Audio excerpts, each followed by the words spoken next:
Hi, good morning. അപ്പോൾ നമ്മുടെ ഇന്നത്തെ റെസിപ്പി കണ്ടപ്പോൾ തന്നെ മനസ്സിലായല്ലോ ഒരു കടലക്കറിയാണെന്ന്. കടലക്കറി നമ്മൾ പല രീതിയിൽ ഉണ്ടാക്കാറുണ്ട്. അപ്പോൾ ഇന്ന് ഞാനിപ്പോൾ ഈ ഉണ്ടാക്കിയിരിക്കുന്ന രീതിയിലുള്ള കടലക്കറി നിങ്ങൾ ഉണ്ടാക്കി നോക്കിയിട്ടില്ലെങ്കിൽ ഉറപ്പായിട്ടും ഇതുപോലെ ഒന്ന് ട്രൈ ചെയ്ത് നോക്കൂ കേട്ടോ. നല്ല ടേസ്റ്റി ആയിട്ടുള്ള അതുപോലെ തന്നെ നല്ല സോഫ്റ്റ് ആയിട്ടുള്ള കടലക്കറിയാണ്. വറുത്തരയ്ക്കേണ്ട, അതുപോലെ തേങ്ങാപ്പാൽ ചേർക്കേണ്ട, ഇതൊന്നും ചേർക്കാതെ തന്നെ നല്ല കുറുകിയ രീതിയിലുള്ള കടലക്കറി നമുക്ക് തയ്യാറാക്കാം. അപ്പോൾ എങ്ങനെയാണ് ഈ രീതിയിലുള്ള കടലക്കറി തയ്യാറാക്കുന്നതെന്ന് നോക്കാം. നമുക്ക് നമ്മുടെ ഇൻഗ്രീഡിയൻസ് നോക്കാം. നമ്മളിപ്പോൾ ഒരു 3/4 കപ്പ് കടല ഓവർനൈറ്റ് സോക്ക് ചെയ്തെടുത്തിട്ടുണ്ട്. അതുപോലെ തന്നെ ഒരു മീഡിയം വലിപ്പമുള്ള തക്കാളി എടുത്തിട്ടുണ്ട്. പിന്നെ എടുത്തിരിക്കുന്നത് 2 മീഡിയം വലിപ്പമുള്ള സവോളയാണ്. നിങ്ങൾക്ക് ഒരു വലിയ സവോള ഉണ്ടെങ്കിൽ അത് മതി. ഞാനിപ്പോൾ മീഡിയം വലിപ്പമുള്ള 2 സവോളയാണ് എടുത്തത്. ഒരു പച്ചമുളക്. നമുക്ക് പച്ചമുളക് ഒരുപാട് വേണ്ട, എന്താണെന്ന് വെച്ചാൽ നമ്മൾ കുരുമുളക് പൊടിയും മുളക് പൊടിയും ഒക്കെ ചേർക്കുന്നതുകൊണ്ട് പച്ചമുളക് ഒരെണ്ണം മതി. ഒരു വലിയ പീസ് ഇഞ്ചി ചെറുതായിട്ട് കട്ട് ചെയ്ത് വെച്ചിട്ടുണ്ട്. ചതച്ച് ചേർക്കണം എന്നുണ്ടെങ്കിൽ ചതച്ച് ചേർക്കാം, ഇല്ലെങ്കിൽ ഇതുപോലെ ചെറുതായിട്ട് കട്ട് ചെയ്ത് വെക്കാം. പിന്നെ തേങ്ങ കൊത്ത് കുറച്ച് വലിപ്പത്തിൽ കട്ട് ചെയ്ത് എടുത്തിട്ടുണ്ട്. നമ്മൾ ഉണ്ണിയപ്പത്തിലൊക്കെ ചേർക്കുന്നതിനേക്കാൾ കുറച്ചുകൂടി വലിയ പീസുകളായിട്ട് തേങ്ങ കൊത്ത് കട്ട് ചെയ്ത് എടുക്കുക. അപ്പോൾ ഇത്രയും കാര്യങ്ങളാണ് നമുക്ക് വേണ്ടത്. പിന്നെ പൊടികളൊക്കെ ചേർക്കുമ്പോൾ പറയാം. ആദ്യം നമുക്ക് ഈ കടല ഒന്ന് കുക്ക് ചെയ്തെടുക്കണം. കടല കുക്ക് ചെയ്യുമ്പോൾ നമ്മൾ ഒരുപാട് ഇൻഗ്രീഡിയൻസ് ഒന്നും ചേർത്തല്ല കുക്ക് ചെയ്യുന്നത്. ആദ്യം നമുക്ക് കുക്കർ എടുക്കാം. കുക്കറിലേക്ക് നമ്മൾ കഴുകി വൃത്തിയാക്കി വെച്ചിരിക്കുന്ന കടലയും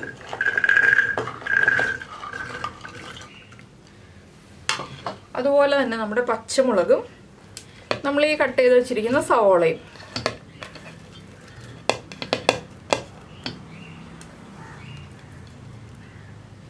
ഇത്രയും ചേർത്തിട്ട് ഞാനിപ്പോൾ ഒരു 1.5 കപ്പ് വെള്ളം ചേർക്കുന്നുണ്ട്. എന്താണെന്ന് വെച്ചാൽ എൻ്റെ കയ്യിലുള്ള കടല കുക്കായി വരാനായിട്ട് ഒരു 6 വിസിൽ വരും.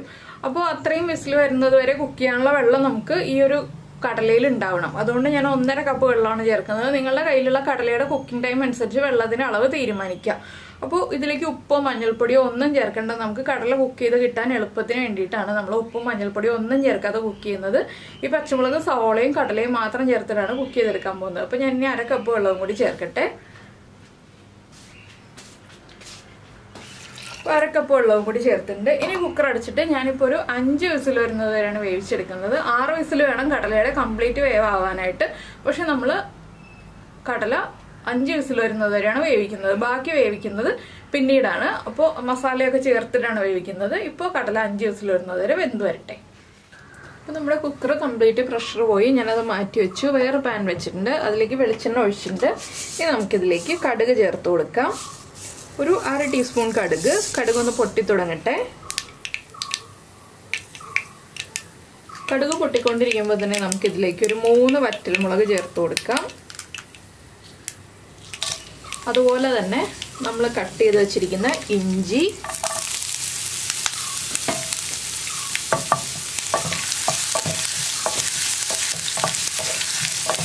ഇഞ്ചി ഒന്ന് കുക്കായി തുടങ്ങുന്നത് വരെ ഒന്ന് ഇളക്കി കൊടുക്കുക. ഒരു 1/2 മിനിറ്റ് ഒക്കെ ഒന്ന് ഇളക്കി കൊടുത്താൽ മതി. ഒരുപാട് അങ്ങോട്ട് ഇഞ്ചി കുക്കായി പോകണ്ട. ഇനി നമ്മൾ ഇതിലേക്ക് ചേർക്കാൻ പോകുന്നത് നമ്മുടെ തേങ്ങക്കൊത്തും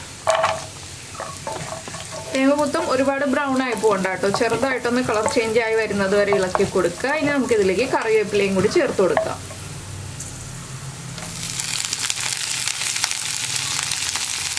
കറിവേപ്പിലയും ചേർത്ത് നന്നായിട്ട് ഇളക്കുക.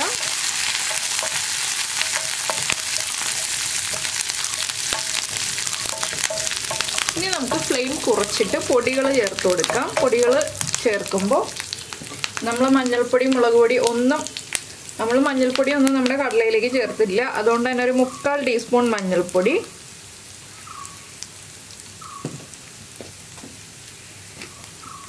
ഒരു ടേബിൾ സ്പൂൺ മല്ലിപ്പൊടി,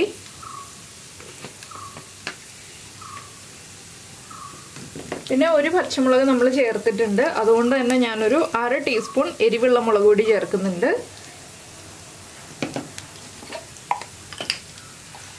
കാൽ ടീസ്പൂൺ കുരുമുളക് പൊടി,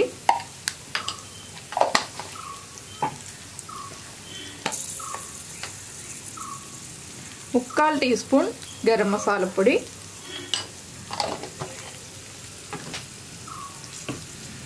ഇത്രയും ചേർത്തിട്ട് നന്നായിട്ടൊന്ന് ഇളക്കി ഈ പൊടികളുടെ ആ ഒരു റോ സ്മെല്ല് മാറി വരുന്നത് വരെ ഒന്ന് ഇളക്കി കൊടുക്കുക. പൊടികൾ ചേർത്ത് കഴിയുമ്പോൾ ലോ ഫ്ലെയിമിൽ തന്നെ വയ്ക്കുക, ഹൈ ഫ്ലെയിമിൽ വയ്ക്കരുത്, പൊടികൾ കരിഞ്ഞു പോവും.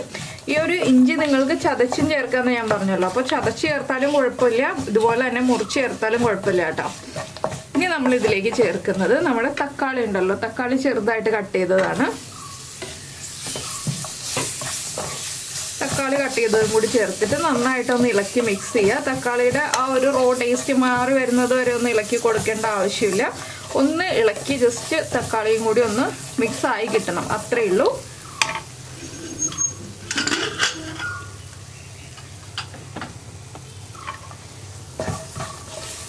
ഇപ്പോൾ നമ്മുടെ മസാല കുക്കായി വന്നിട്ടുണ്ട്, മസാല പൊടികളെല്ലാം കുക്കായിട്ടുണ്ട്. ഇനി നമുക്കിത് നമ്മുടെ കുക്കറിലേക്ക് ആഡ് ചെയ്യാം.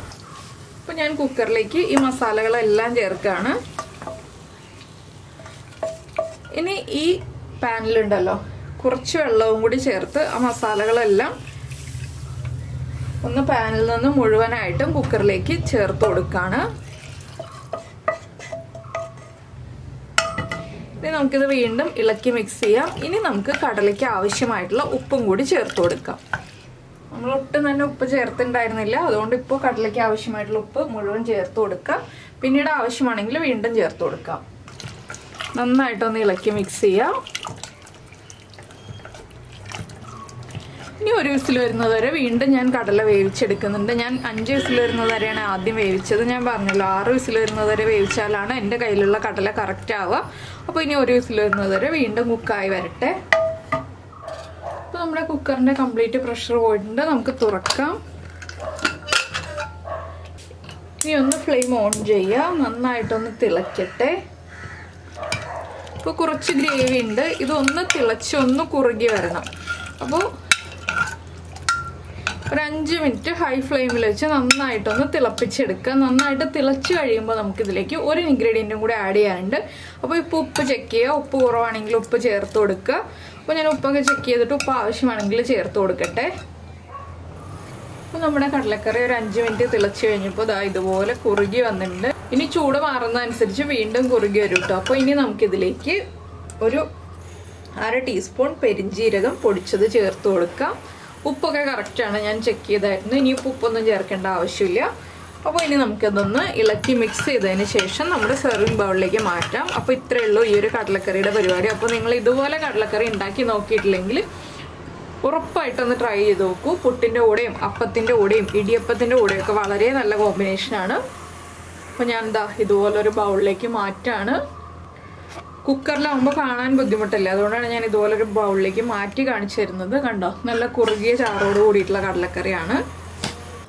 നിങ്ങളെല്ലാവരും ട്രൈ ചെയ്ത് നോക്കിയിട്ട് ഫീഡ്ബാക്ക് ഒക്കെ അറിയിക്കുക. അതുപോലെ തന്നെ നിങ്ങൾക്ക് ഈ റെസിപ്പി ഇഷ്ടമായി എന്നുണ്ടെങ്കിൽ നമ്മുടെ വീഡിയോയുടെ താഴെ ഒന്ന് ലൈക്ക് ചെയ്യാൻ മറന്നു പോരുത് കേട്ടോ. പിന്നെ നമ്മുടെ ചാനൽ ആദ്യമായിട്ട് കാണുകയാണെങ്കിൽ നമ്മുടെ വീഡിയോ പ്രസന്റ് ചെയ്യുന്ന രീതിയൊക്കെ ഇഷ്ടമായി എന്നുണ്ടെങ്കിൽ നമ്മുടെ ചാനൽ ഒന്ന് സബ്സ്ക്രൈബ് ചെയ്ത് സപ്പോർട്ട് ചെയ്യണേ. സബ്സ്ക്രൈബ് ചെയ്യുന്നതിന് ഈ വീഡിയോയുടെ താഴെയുള്ള റെഡ് സബ്സ്ക്രൈബ് ബട്ടൺ ഒന്ന് ക്ലിക്ക് ചെയ്യുക ആൻഡ് റൈറ്റ് സൈഡിലുള്ള ബെല്ലൈക്കണും ക്ലിക്ക് ചെയ്യുക. അപ്പോൾ ഓൾ എന്ന് പറഞ്ഞിട്ടൊരു ഓപ്ഷൻ കാണാം. ആ ഓളും കൂടി പ്രസ് ചെയ്തിട്ടുണ്ടെങ്കിൽ ഞാൻ എപ്പോഴും വീഡിയോ അപ്ലോഡ് ചെയ്യുമ്പോൾ നിങ്ങൾക്ക് നോട്ടിഫിക്കേഷൻ വരും.